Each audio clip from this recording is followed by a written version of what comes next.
At the Norwegian ham meeting this year, I acquired some new projects. I have been interested in owning an operational retro rig, and at the ham meeting these fell into my lap. A Kenwood TS820, a Drake TR7 and a TR7A. The TR7A is missing a few parts, but I may be able to use some parts for restoring the TR7. I don't know the state of any of these rigs, and I'm probably in way over my head.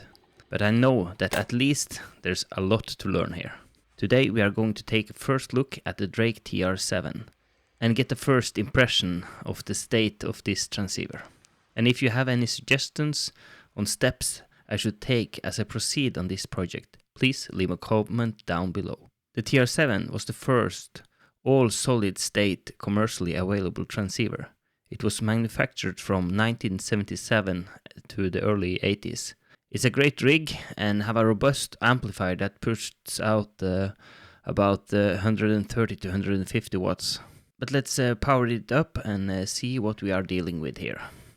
The TR7 power connector has a separate set of low current pins that supply most of the circuitry. I'm not testing the transmit just yet, so I only power this set of pins with a current limiting power supply set to 13.6 volts and 22 amps limit, which should be enough for the receive. And there's life. We can hear the speaker come alive. The backlight is working on the S meter and the VFO, and the LED display lights up. However, we have some extra artifacts on the frequency display. All of the dots and some other segments is constantly lit.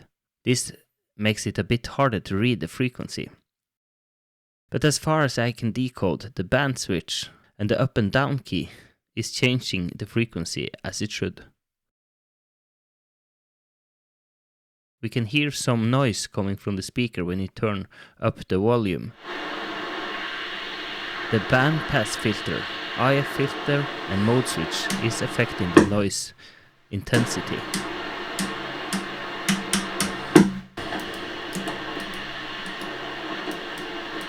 So something seems to be working. I turn on the cal button, which should give out the tone at about every 100 kilohertz or there around. But there's nothing coming through here.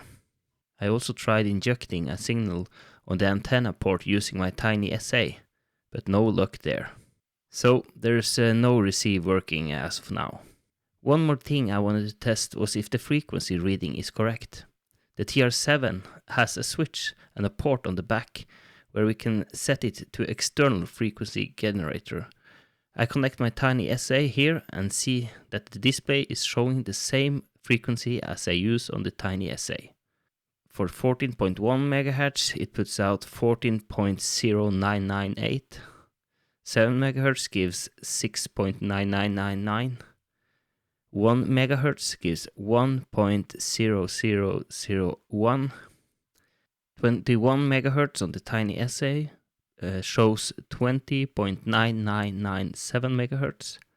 30 MHz on the tiny SA gives out 29.9997 MHz. So the frequency counter seems to be working quite nicely. A couple of 100 Hz off is not my biggest concern as of now. So we have found some errors. I think we just have to peel off errors layer by layer. We have to fix the artifacts and then the receive. And then we must test again to see what more errors we find. The TR7 is built in modules that plugs into a parent board, and these connections is probably the first place to check. Rumors have it that they sometimes go bad. Most RF is passed through tiny coax from board to board. That I also have to check. And there is a possibility that some of the switches, relays or other contact points may have bad connections and need a cleaning. So I think that's what I'm going to inspect and try to fix first.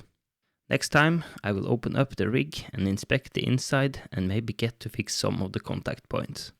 If you have any advice, it is very much appreciated. Please leave a comment down below and remember to like, subscribe and hit the bell icon. 73.